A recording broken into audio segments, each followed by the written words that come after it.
In today's video, I am going to teach you how to block ads on Google Chrome.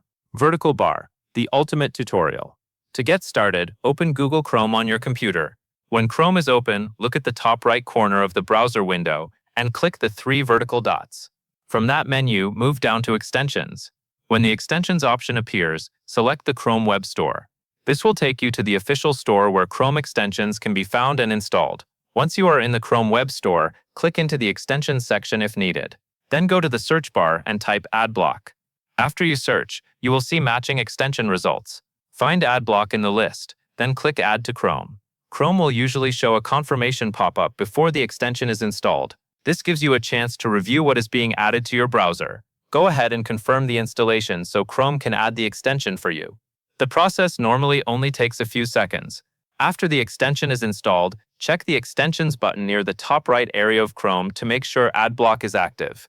This is important because it confirms the extension is available and ready to work while you browse. If you see it listed there, that means the setup was successful. At this point, ads should begin to be blocked automatically on many websites. Keep in mind that some sites may still show certain types of sponsored content, but in most cases you should notice fewer pop-ups, banners, and interruptions. That covers everything you need to know.